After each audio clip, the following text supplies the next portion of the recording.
it's really nice being able to like work in Liverpool. I'm on a TV set, but also I'm just driving past like my whole family. My nan was like, you should have gave me a knock.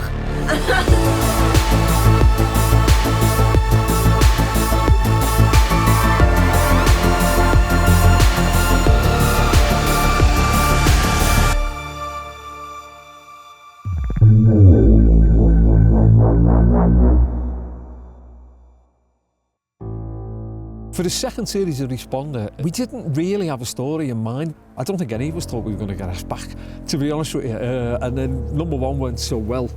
And the BBC said, what have you got? So we all sat down and it all kind of just fell into place. We've really worked on Adelayo's character, Rachel, who's Chris's partner. Fuck! What happened?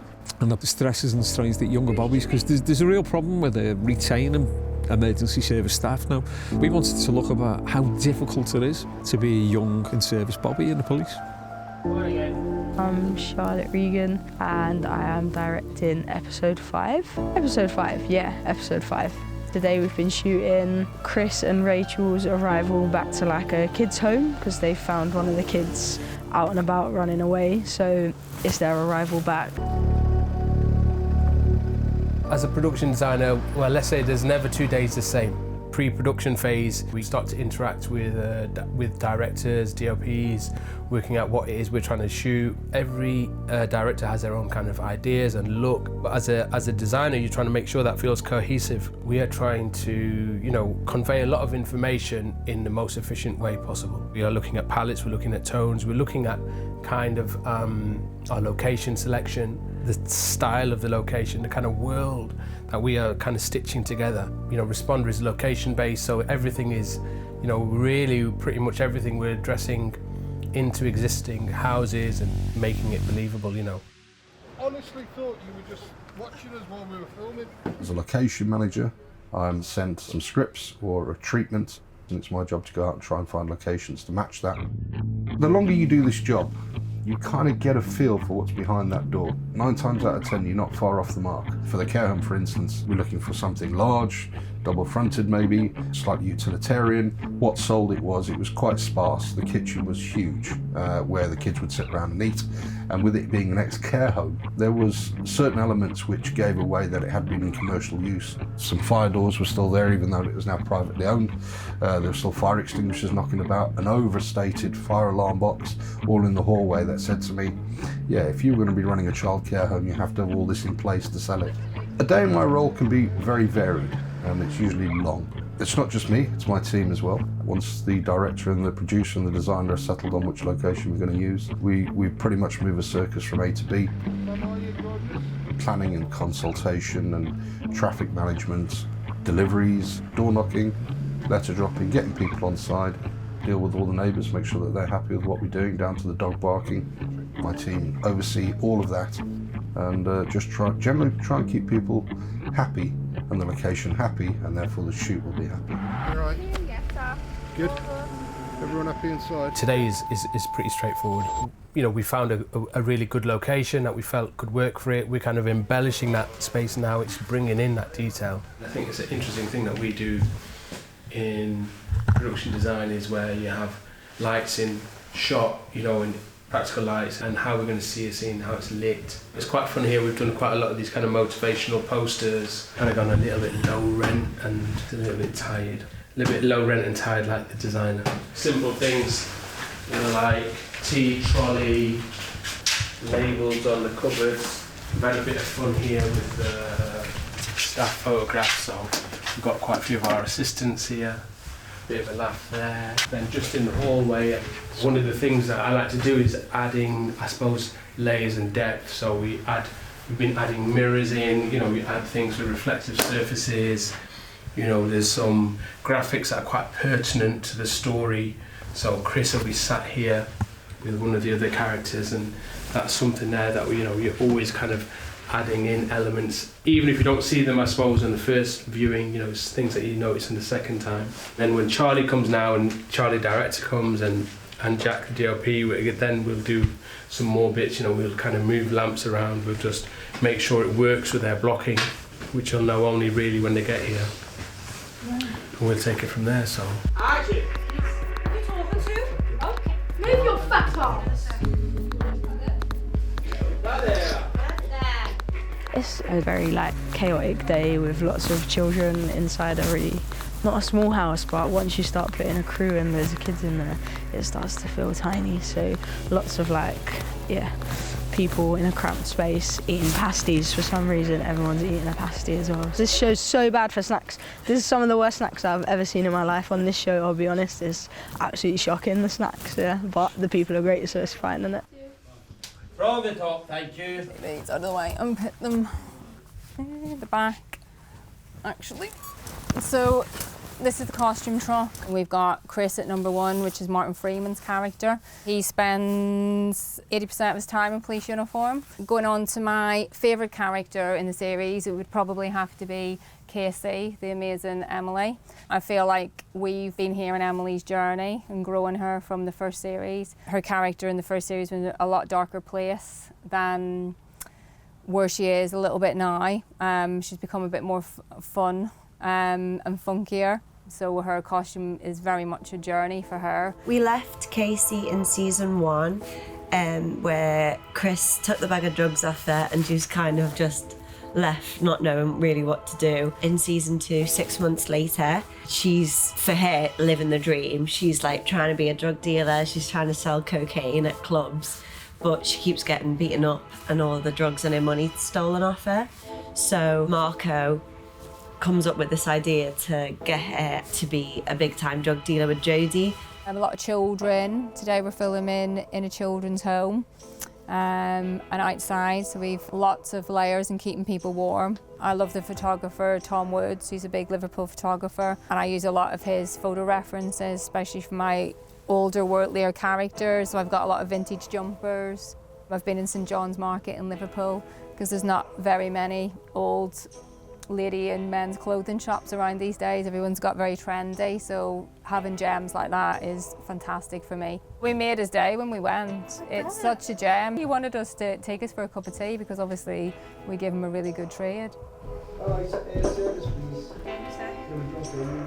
One of them should shove batteries up their ass, mate. So now I need to write it down for a chance to get the room there as well. What makes Scout Stories so compelling? I don't know really. I know it's a cliche that people talk about us being funny and I mean, I used to drive a cab and when I drove a taxi every night you'd hear great stories of people, you know, constantly getting in, telling you great stories. And I think a lot of it was that they didn't even know they were doing it.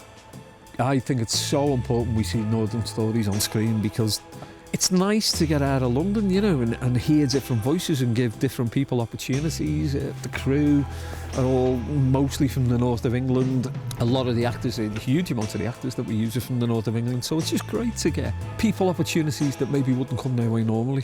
Growing up, I didn't know anyone who was an actor, who was in this industry. And I kind of was just like saying I want to be an actor when I grow up felt in the same vein as saying, like, when I grow up I want to be a Disney princess or a fairy. Like, it just felt like it was this impossible, like, made-up job, like it wasn't real. I think it's important to show a variety of stories, different perspectives, you know, different voices. For me personally, as a working class Liverpool girl, even to get into the industry was hard back in the day, and I think the doors are opening up a lot more now. What was I doing before I come and write? I hope you got a lot of tape and a camera. I was a taxi driver and I started writing, and that was in about 2012, I think it was. Before that, I was a copper, hence the show. Before that, I worked on cruise ships. I've been a bouncer. I worked at a council tip. That was a great job. I loved that job. I literally would just watch movies and Google how did the actors do that? How did they get there? So I realised, okay, drama school, I need to do that. Being a roofer, I've worked on demolition. I've honestly been here all day. I sold trucks at one point. My 18th birthday present was my drama school auditions. My mum was like, if you don't get it, I can't afford for you to try again. So I was literally like in my final round of Guildhall being like, please let me in.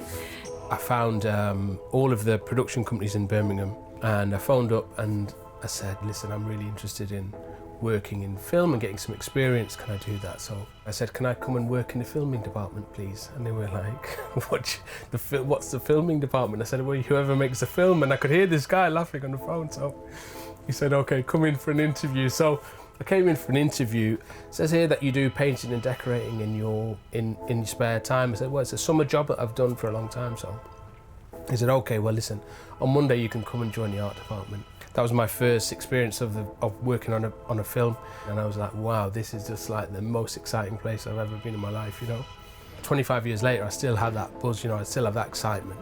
I can't imagine what else I would do, if I'm honest, and I can't imagine anyone else would be daft enough to give me a job.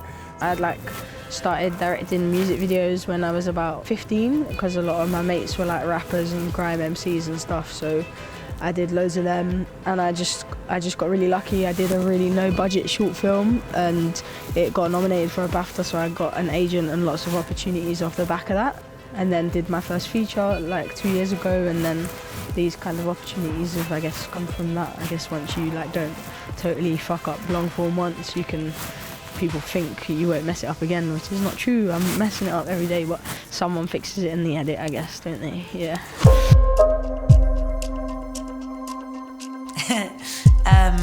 A very valid, very good question. I think you can make things better and you can find solutions, because in post you are rewriting. It's that third stage of writing. But I don't believe in the idea of fixing. You can fix so much in post. Yes, the best surprises you can get in the edit, I think, is the first time you watch it. Like the first experience you have when you sit down and you actually watch it. There are just moments where you go, that scene gives an emotion that I didn't think it would give, or says something more profound about a character than I thought it would. So you only have that first time where you watch it purely. So that's my favorite, but like that's when you get all of those little surprises. And then after that long process of trying to find the right storyline and find the right tonality of everything, and you watch it at the end and you can lean back and go, yeah, that works really well now. This is the perfect place, and that's, yeah. I was too scared to study film, because I thought, no, that feels like it's too fun. I can't make a living out of this. There's no way that could be a reality. So I studied architecture, and during my architecture studies, my passion for film started growing, because when you tell a kid what not to do, it made me angrier and more passionate about film. I think when I was about 18, 19, I kind of realized that you could actually make films and not just watch them. And then I thought I was going to be a writer. I worked on that. I did a ton of free projects trying to write these horrible stories, I'm sure they were. But one day I thought, I'm going to try and direct one of these stories myself. I made a short film with my partner at the time. I cringe when I watch it now, but it was my first film school, because I learned to be a director by just directing. Action. Where's your warrant? Don't you dare! I told you he's not up there. What are you doing? It's so important for a filmmaker to be passionate and be excited about more than one thing. I love architecture. I don't want to be an architect, but I really love architecture, and I love what color, spaces, walls, how much that can say about people. The first thing I wanted to think about when I spoke with Jeanette and Charlie about The Responder was, how do we look at Liverpool? What is the role of the city and the walls and the buildings and the spaces? I couldn't believe that there was a Scouse TV show. Be amazed. Literally yesterday we were filming like next to my mum's house by where my nursery was, my primary school. Like we were driving to set, I was going, there's where my nan lives, there's where my grandma lives, that's where I went to nursery. Like I was like, this is mad that I'm on a TV set, but also I'm just driving past like my whole family. My nan was like, you should have gave me a knock. And I was like, I'm at work, Nan. So that's been really nice. It's really nice being able to like work in Liverpool. It's so hearing Scouse voices, Liverpool accents, and knowing that there's a Liverpool writer there. That's what it took me to become a writer. So I like to think that when people are sitting down watching Liverpool writers' stories and watching Liverpool actors, it'll make them think, hey, I could have a go at it. I think what I like about Liverpool is that it really feels like within the same corner you can have so many different stories colliding. I do see the landscape changing. I remember the Liverpool Film Office when it was just 2 or 3 of them in the office, no website. Where they are now, I think they're one of the leading film offices in the country, not only for the support on productions, but for the schemes and for, you know, the crews coming through from every walk of life. And I think that's important. My first in on TV was through the Screen Skills HGTV co-producer scheme. I came on as a co-producer for the first season, and they were generous enough to let me produce the last episode, which spun my life into turmoil. But it's really good to be back, and sitting in the driver's seat is bumpy. It's like a real bond.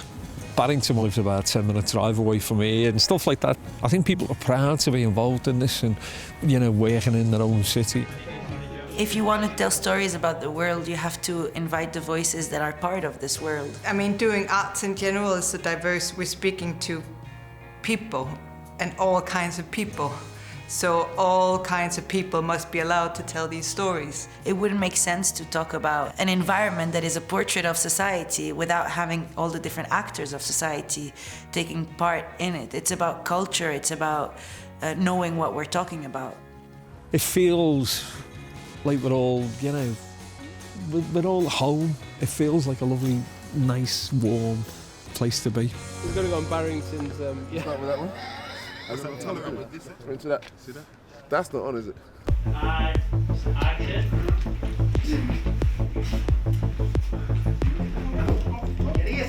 Okay. If there was one nugget of advice that I could give to people who want to get into this industry, you've got to fight so hard. You've got to like kick doors in. You've got to think tactically. You've got to think like not just I'm going to write the best script or I'm going to become the best actor. You've got to say, how am I going to get the best script into somebody's hands? How am I going to get on the set to work with the people who make decisions? Experience, if you can get it. Look into things like Screen Skills. There's a lot of help out there. Speak to other people if you can in the industry. Follow people behind scenes.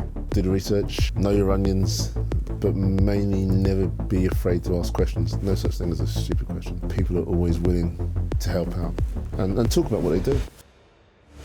I feel like I have imposter syndrome quite a lot. Your future is literally in someone else's hands sometimes with these massive jobs. I always think about imposter syndrome as that it's not a syndrome, because a syndrome is something that doesn't exist. And I think that people like me are imposters. There's no getting away from it, you know. I think that people like me have forced our way in. So I think it's not a syndrome. I think it's an actual condition. I think it's an imposter condition. All my friends experience it, and we all do, particularly when you kind of don't massively recognise all the people within the industry. They're from very different kind of worlds to the one you've grown up in. I don't necessarily think it's a bad thing.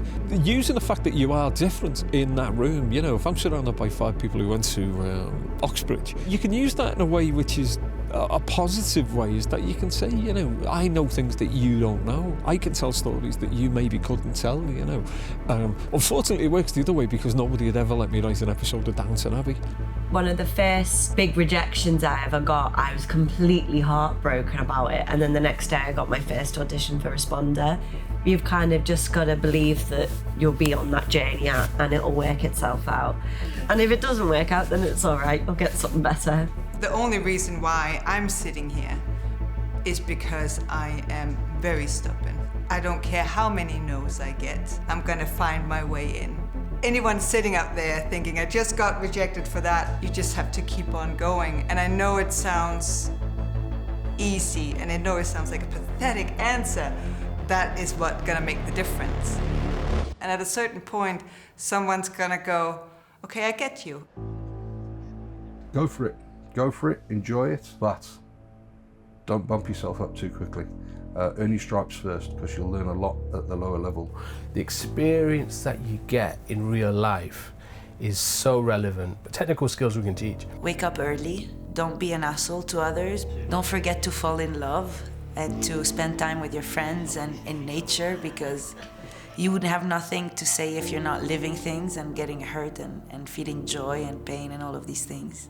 Enjoy your life, be kind to yourself, you know, don't take it too seriously. This industry, film, TV, you know, is highly pressured, but it isn't. It literally is not brain surgery. It isn't rocket science. We make entertainment, so we should have fun. I really think we should have fun while we do it. You know, it's just an important thing, really. The big one is that the only people who don't succeed are the ones who gave up. It's just that simple. You can't give up. That's me one tip. Do not give up. Do not give up. Keep fighting.